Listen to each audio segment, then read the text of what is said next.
Now, if you want to generate effortless power and never rush your downswing again, I'm going to show you exactly how to do that in this video, and it's all by shutting off your arms. Now that sounds backwards, doesn't it, to be able to generate power having no arm movement, but it is the absolute key, and I'm going to show you the perfect drill and feel at the end of this video to be able to achieve this nicely. Now, why shutting off the arms in the downswing is so incredibly important to be able to create effortless power is because of what it encourages. If I shut my arms off as I'm starting my downswing, that forces my body to be the driving force. So that means the sequencing of my body will start to occur in a really good manner. So what do we mean by that? The lower body, so your hips and mid-torso, so from really rib cage and down, will start to unwind.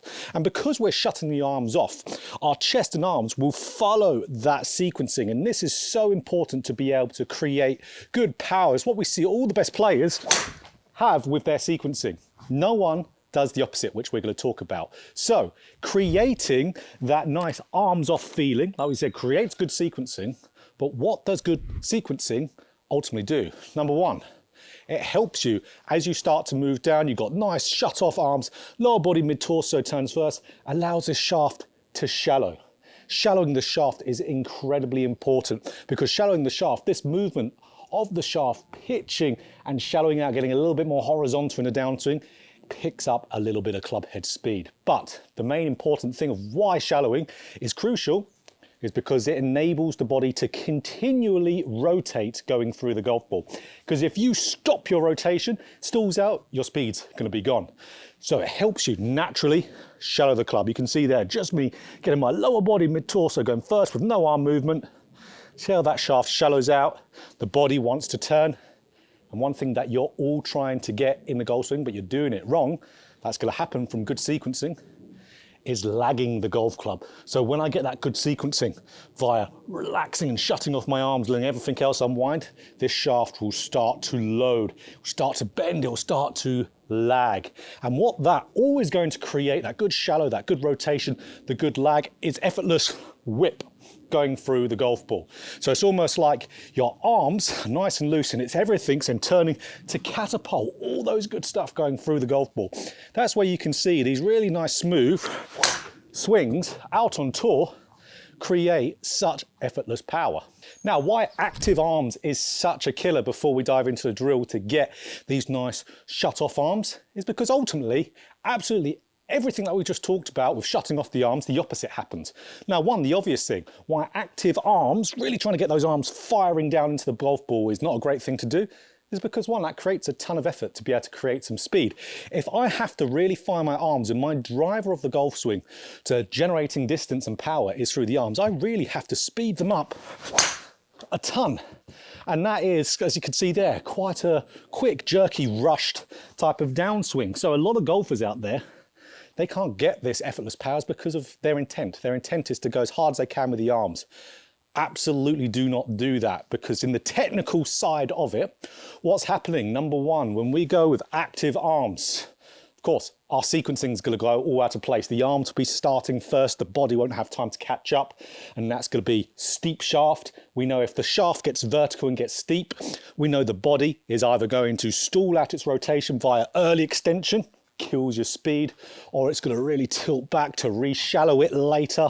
Again, kills your speed. But what also would happen from there is if we start with those arms first, we'll be casting a fishing rod. So that's where the fastest part of our golf swing will actually be here in transition. All our speed will be here. Slowest part will be going into the golf ball. We'll have this ugly early released type of flip. So again, having those arms be really active, one, is a hell of a lot of effort to hit the ball far with it. You need very strong arms to do that. But also technically, it's just not a good one to do. Feels disgusting. Just feels like, again, I feel slightly out of breath just doing that. So we don't want to do that. But before we dive into this drill, let's talk about what shutting off your arms doesn't do. Then we'll get right into it. Now, we have to talk about the elephant in the room when it comes to shutting off the arms. Because shutting off the arms, so many of you golfers are going to think, well, I'm going to get stuck. I'm absolutely going to get stuck.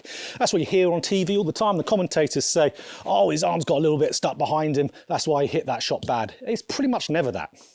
If you are getting the arms stuck, it is not shutting off the arms. It has to do with a good number of other things. Number one, right arm pulling behind you in the backswing, getting behind your seam line.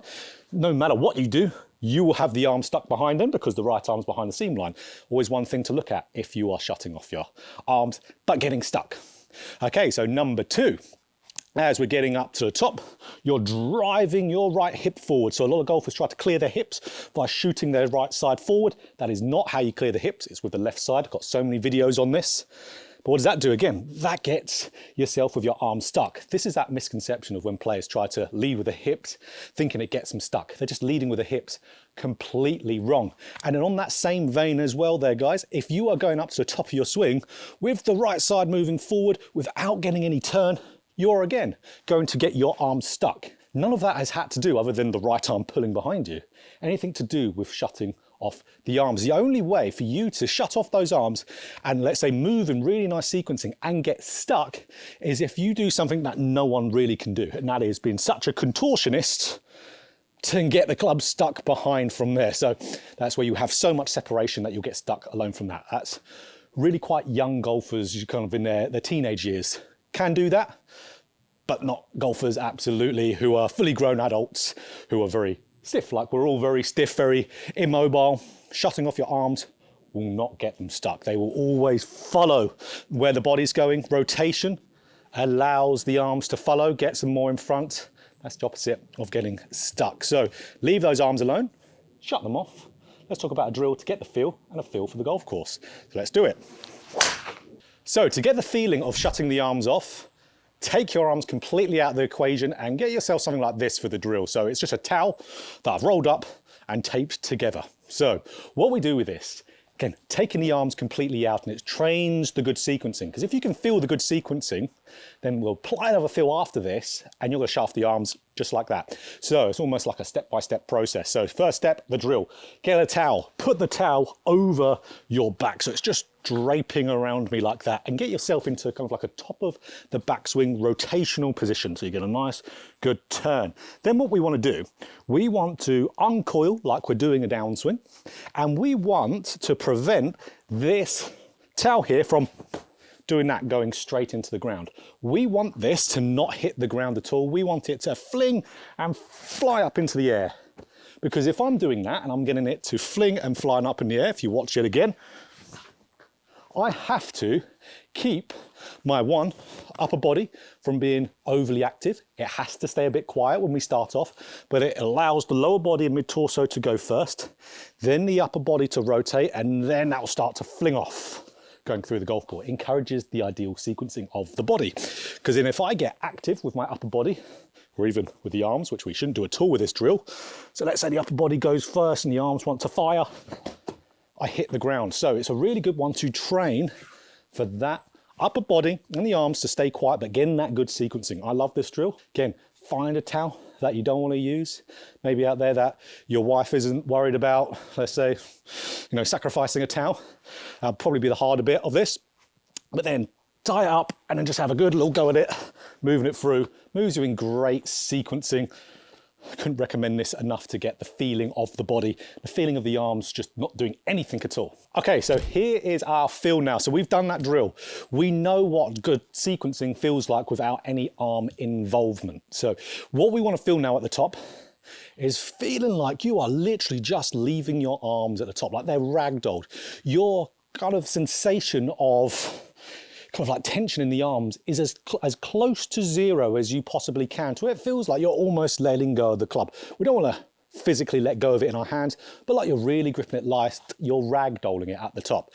And then just leave it there, feel like that towel is still on your back, nice and smooth. Again, you don't need to swing hard to generate speed doing this. This is effortless. And let's do it, ragdoll it at the top. And there we go, you start to move through really nicely. And for you guys out there who suffer with slicing, suffer with just general erratic shots, this is going to help an absolute ton, because good sequencing in the downswing gets the club on path. And then of course it encourages good rotation, controls the club face. So arms are where they are at the top, they're staying there, they're feeling ragdolled. Feel like you're then getting that towel, flinging it off your back, not hitting the ground. And there we go, nice smooth ones. That'll be then generating a lot of speed because you're moving in great sequencing and you're shutting off your arms. Now, just before we end the video, guys, If you measured your arms, will they be moving? Of course they will. So if you measured this on gears, my arms would be significantly moving in the downswing. But am I consciously trying to do it? No. If we consciously try to move the arms, absolutely, that's where we're going to get into a bad place. Because it's the kinetic chain, as we're moving through, that energy is going to transfer into the arms at some point. You're going to get the muscles fire. They're going to look like they're activating, but we're physically trying not to move them. First match sequencing, we're shutting them off. That is how you get nice, effortless power. So if you enjoyed this video, click that like button if you want more golf instruction, just like this. Hit the subscribe button, hit that bell button too to be notified every time I put out a video.